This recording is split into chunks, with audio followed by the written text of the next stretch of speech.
포하 활동 약 9개월 만에 구독자 70만 명과 총 조회수 1억 회를 돌파한 유튜브 채널 사우스 코리안 파크는 사실 미국의 성인 애니메이션인 사우스 파크를 오마주한 채널입니다. 사우스 코리안 파크와 사우스 파크는 간단한 그림체에다 사회를 풍자하는 블랙 코미디 주제를 다룬다는 점이 공통점이지만 두 시리즈가 서로 연관된 요소가 거의 없다는 점과 사우스 코리안 파크가 미국의 사우스 파크만큼 다양한 사회 풍자를 하지 않는다는 점이 차이점이죠. 사우스 코리안 파크의 전학생은 사우스 파크 시즌 18의 3화 내용과 거의 다른 점이 없어서 표절 논란이 있기도 했는데요. 그러나 이 전학생 쇼츠 영상을 통해 사우스 코리안 파크 채널이 알고리즘을 타면서 현재 전학생 쇼츠 영상은 조회수 950만 회를 기록하고 있죠. 사우스 파크는 트레이 파커와 매스톤이 제작한 성인 애니메이션인데 이 둘이 버클리 음대 시절 과제로 제출한 더 스피릿 오브 크리스마스 지저스 vs 프로스티라는 영상을 전신으로 만들어졌어요. 그 후에는 $2,000를 지원받아 더 스피릿 오브 크리스마스 지저스 vs 산타를 영상으로 만들었고 이후에는 1997년에 케이블 프로그램 계약을 하면서 데뷔하게 되었죠. 사실 사우스 파크는 심슨 가족으로 유명한 방송국인 팍스에서 방영될 계획이었던 애니메이션 시리즈인데요. 그러나 팍스에서 똥 캐릭터를 선호하지 않아서 빼달라고 요청했지만 트레이와 맷은 받아들이지 않았습니다. 결국 계속 이야기해도 두 제작자와 팍스는 서로의 생각을 바꾸지 않아 그 사이에 접근한 코미디 센트럴과 계약하면서 사우스 파크는 현재까지도 코미디 센트럴에서 방영하고 있어요. 사우스 파크 애니메이션은 원래 트레이와 맷 둘이 직접 종이를 오리고 붙여서 일일이 찍는 방식으로 제작되었다가 나중에는 마야 프로그램을 사용해 컴퓨터를 제작하는 방식으로 바꾸며 현재까지 이렇게 작업하고 있는데요. 컴퓨터로 제작해 애니메이션은 5일 만에 만들어지고 그림도 깔끔하게 나온다고 말하며 컴퓨터로 작업 방식을 바꾼 게 만족스럽다고 제작진은 밝혔죠. 하지만 컴퓨터를 사용해 작업 시간을 단축시켰어도 거의 방송 직전에야 코미디 센트럴 방송국에 영상을 제출하는 방식을 계속 사용하고 있어서 코미디 센트럴 방송국 내에서도 사우스 파크 제작진들을 좋아하지 않는 사람들이 있습니다. 거기다 이렇게 아슬아슬한 마감을 하면서도 주제는 3-4개월 전에 사회 주제를 가지고 시작해 5일 만에 만들 수 있는데 마감은 왜 아슬아슬하고 주제는 왜 옛날 걸 가져와서 만드냐 라는 비판 여론도 있죠. 2013년에는 방송 전날 스튜디오에 정전이 일어나 아예 방송을 하지 못하는 사태까지 벌어지면서 시청자들에게도 많은 비난을 받기도 했어요. 그러나 정전이 나자 스튜디오에서 단체 멘붕에 빠진 제작진들의 모습을 촬영해 올리며 절대 일부러 방송을 펑크낸 것이 아니라고 해명했습니다. 사우스 파크 시리즈는 작가들의 논의를 통해 스토리가 정해지면 트레이 파커가 직접 대본을 쓰고 모든 에피소드를 감독하면서 만들어지는데요. 그러나 매번 트레이 파커만 스토리 대본을 적고 감독하는 건 아니라 몇몇 에피소드는 공동 제작자인 매스톤이 공동으로 감독하거나 다른 프로듀서인 에릭 스타우와 공동으로 감독을 맡을 때도 많죠. 사우스 파크는 원래 한 시즌에 영상 14개를 제작해 봄에 7편, 가을에 7편을 방영해 1년에 2시즌 14편 방식을 사용하고 있다가 시즌 17부터 한 시즌에 영상 10개만 제작해 봄에는 방영하지 않고 가을에 10편을 방영하는 방식으로 제작 방식이 바뀌었습니다. 코로나 사태 이후에는 심지어 한 시즌 영상 개수를 6편으로 줄여서 현재는 매 시즌 영상이 6편만 방영됩니다. 사우스 파크 시리즈는 사우스 파크라는 도시에서 벌어지는 일들을 그린 애니메이션인데요. 이 사우스 파크 도시는 실제 콜로라도 주의 분지인 사우스 파크에서 이름을 따왔고 마을의 모티브는 이 사우스 파크 분지 안의 가장 큰 마을인 페어플레이 마을에서 따와서 그렸다고 하죠. 실제로 제작자 중 한 명인 트레이 파커가 어렸을 적 페어플레이 마을과 약 60km 정도 떨어진 제퍼슨 카운티에 살았어서 그때의 경험을 바탕으로 이 마을을 배경으로 사용했으며 해발 3000m 지점에 있어서 매우 추운 페어플레이처럼 사우스 파크 애니메이션의 사우스 파크 또한 여름을 제외하고는 매일 눈이 쌓여 있을 정도로 춥게 설정한 게 공통점입니다. 사우스 파크 시즌 2에서 노스 파크의 소년이 폭죽을 가지고 놀다가 두 팔을 잃었다라는 내용이 신문을 통해 간접적으로 등장해 사우스 파크 세계관 안에는 노스 파크도 있다는 사실이 알려져 있죠. 사우스 파크의 특이점이라면 피와 성적 요소들이 필터링 없이 등장해 매우 폭력적인 요소가 많다는 건데요. 제작진들은 이 점을 가장 잘 이용해서 첫 TV판 에피소드에서 케니 맥코믹을 죽이며 많은 사람들을 놀라게 했던 적도 있어요. 사우스 파크의 특징은 페리스 힐튼, 톰 크루즈 등의 연예인부터 시진핑, 히로히토 천황, 푸틴 등의 정치인까지 실존 유명인물이 등장한다는 건데요. 더 놀라운 점은 이 유명인들을 등장시킨 상태로 이 인물들을 모두 까내리는 블랙 코미디 요소를 매우 잘 사용한다는 겁니다. 그런데 이 방식이 방영될 수 있었던 이유는 바로 앞에서 말한 늦은 마감 때문인데요. 일부러 마감 시간과 차이가 거의 없는 시간대에서 영상을 전달해서 미리 영상을 보고 심의에 걸리지 못하게 만들어 자유도 높은 블랙 코미디 영상을 방영할 수 있는 겁니다. 또한 사우스 파크 애니메이션에서는 바브라 스트라이샌드가 로봇겟으로 등장하다가 할로윈 때 스크린 근처에 붙어있는 등 바브라 스트라이샌드에 대한 대우가 좋지 않은 걸로 유명한데 그 이유는 바브라 스트라이샌드가 실제 사우스 파크가 있는 지역인 콜로라도 주의 법이 바뀌며 동성애자가 보호받는 계층으로 인정받지 못하게 되자 촌놈들 전 다시는 콜로라도에 방문하지 않을 겁니다 라고 말했기 때문이에요. 트레이 파커와 매스톤은 사우스 파크에서 조롱하는 연예인들은 진짜로 미워서 그러는 거냐? 라고 물어보는데 당연히 절대 아니죠. 그냥 재밌게 하려고 이렇게 만드는 거예요. 바브라 스트라이샌드는 제외하고요. 우린 그녀를 미워해요 라고 말할 정도로 바브라 스트라이샌드를 싫어한다고 밝혔죠. 사우스 파크의 주인공은 스탠 마시, 카일 브로플로브스키, 에릭 하트먼, 페니 맥코믹, 버터스 스티즈 페이지 등이 있으며 그 외에는 허버튼 게리슨, 랜디 마시, 웬디 테스터 버거 등이 등장합니다. 사실 사우스파크는 주인공 없이 매 편마다 다른 인물들이 이야기를 끌고 가는 옴니버스 만화를 주구해 스탠 마시, 카일 브로플로프스키, 에릭 카트먼, 케니 맥코믹, 버터스 스티지를 한 번에 말하는 소년들이 모두 주연이라고 볼 수 있어요. 사우스파크의 주역 중 한 명인 스탠 마시는 사우스파크의 두 제작자 중 한 명인 트레이 파커를 모티브로 만들어진 캐릭터이자 캐릭터 디자인을 할 때부터 모든 면에서 평균적인 미국 가정의 자녀라는 설정을 가지고 만들어진 캐릭터입니다. 트레이 파커를 모티브로 만들어졌다 보니 트레이 파커의 생일인 10월 19일을 스탠 마시의 생일로 설정했죠. 그러나 트레이 머피는 인터뷰에서 커서 게이가 될 가능성이 가장 큰 캐릭터는 바로 스탠 마시다 라고 말했는데요. 스탠 마시는 본인의 여자친구인 웬디가 남장을 하는 모습을 보고는 자신의 성 정체성에 대해 크게 고민하는 모습을 보여주는데요. 나중에 새로운 성별을 택할 가능성도 있고 현재는 남성으로 식별된다 라는 서술도 있는 걸로 보아 나중에는 여성으로 나올 가능성도 있는 캐릭터라고 합니다. 스탠이 성인이 된 모습으로 등장할 때는 온라인 위스키 컨설턴트로 일하며 알렉사라는 AI 안드로이드 부인과 동거합니다. 그러나 영화판에서 미래를 바꾸기 위해 노력한 스탠은 본인의 미래를 미합 중국 우주군 군인이 되어 화상에 파견을 간 뒤 지구에 무사히 돌아오는 미래로 바꾸는 데 성공했죠. 스탠은 이성에게 많이 긴장을 하는지 좋아하는 여자가 말을 걸거나 스킨십을 할 때는 토하는 증세가 있고 비위도 약해서 어지럽거나 본인이 기준에서 역겨운 걸 보면 모든 시리즈 내내 자주 구토하는 모습을 보여줍니다. 거기다 어쩌다 의사와 수술을 진행한 적이 있는데 수술 공포증까지 있어서 이때도 구토를 한 적이 있어서 스탠이 구토를 하는 건 보기 어렵지 않다고 하죠. 그러나 다행히도 시리즈 후반으로 갈수록 웬디가 볼에 키스를 했는데도 토하지 않는 뒤로는 이성이 본인에게 접근해도 더 이상 토를 하지 않는 모습을 보여줘요. 스탠 마시의 성우는 이 캐릭터의 모티브가 된 인물이자 사우스파크의 제작자이기도 한 트레이 파커가 직접 맡고 있습니다. 그러나 스탠 마시의 목소리는 실제 트레이 파커의 목소리를 사용해 방영된 건 아닌데요. 시즌2까지는 직접 음성을 녹음한 뒤 1.3배속으로 스탠의 목소리를 만들어내 방영했다가 시즌3부터 현재까지는 컴퓨터를 이용해서 녹음한 음성을 인위적으로 톤을 높여서 최종 방영본에 사용하고 있죠. 스탠의 목소리는 시즌 25부터 전보다 굵어진 목소리로 나오고 있는데 시즌 15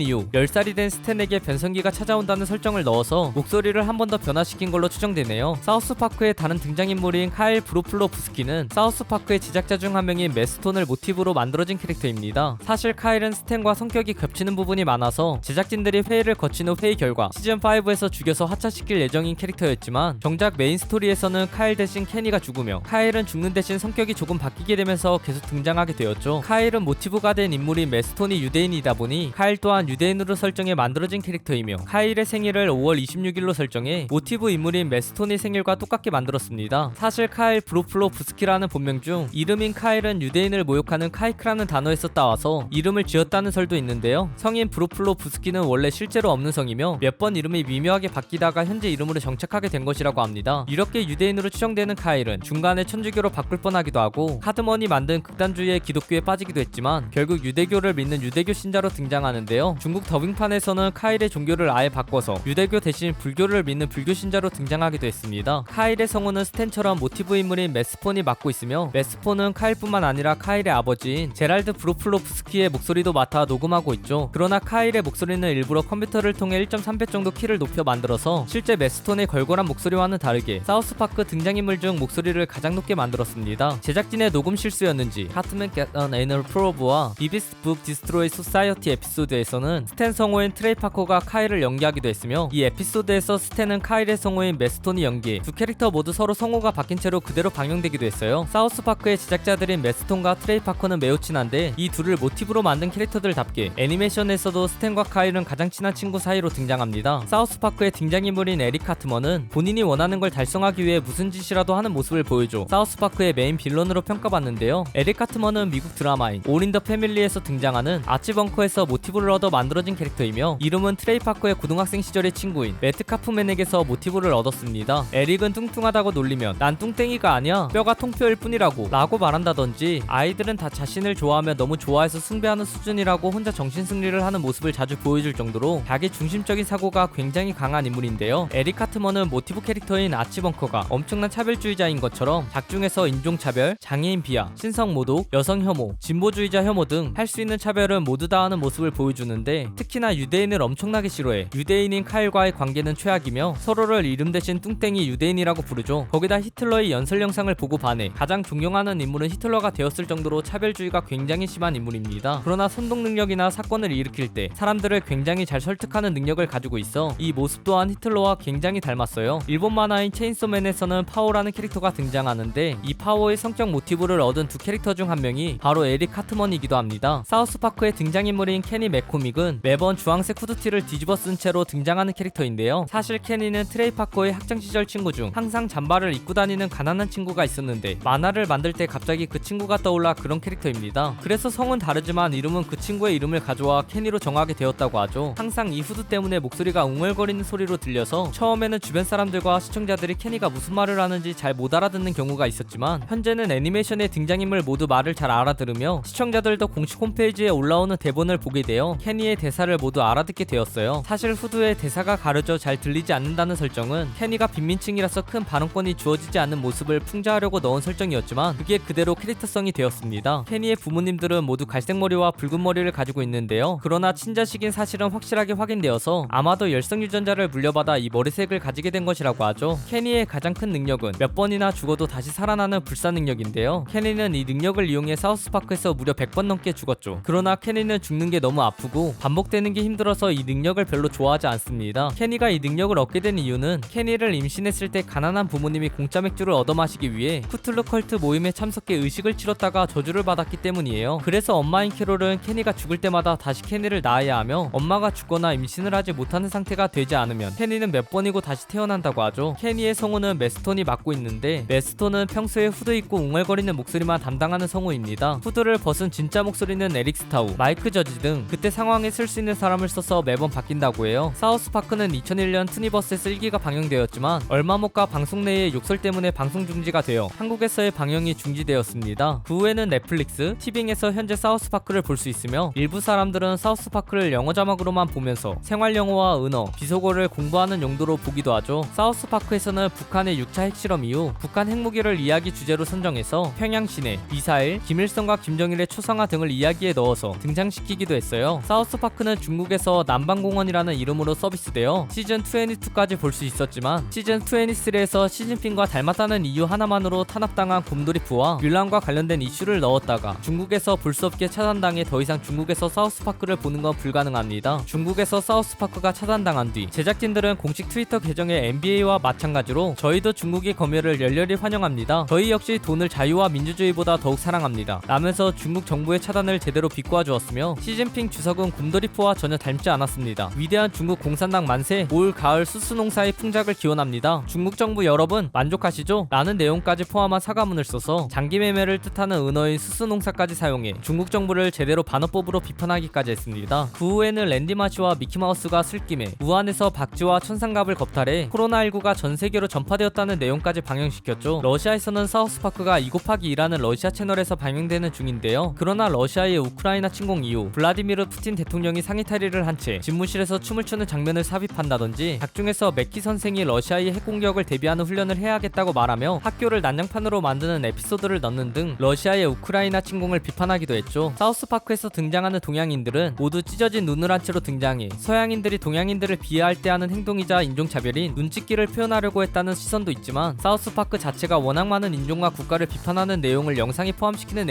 애니메이션인데다가 심지어는 본인들의 국가인 미국조차도 멍청한 사람들과 생각이 많다고 비판하는데요. 거기다 눈이 그렇게 작게 묘사되는 것도 아니라서 이 점이 큰 문제라고 비판하는 사람들은 많지 않죠. 현재 사우스파크는 시즌 26까지 만들어졌고 시즌 30까지 계약되어 있는 상태인데요. 1년에 시즌 1개가 방영되는 지금의 방식을 유지한다면 아마도 시즌 30는 2026년에 방영될 것이라고 예상됩니다. 또한 2027년까지 파라마운트 플랫폼과 14편의 영화 계약을 해 26년이 된 애니메이션임에도 아직 수많은 작품이 더 나올 예정이라고 하죠. 오늘은 미국의 성인 애니메이션 사우스파크에 대한 100가지 TMI를 정리해보았습니다. 다들 재미있게 보셨나요? 혹시 TMI 중간에 잘못된 내용이나 제가 찾지 못한 내용들을 알고 있으시다면 댓글로 남겨주시면 감사하겠습니다. 오늘도 포비 하나로 되시길 바라겠습니다. 그럼 모두 포바.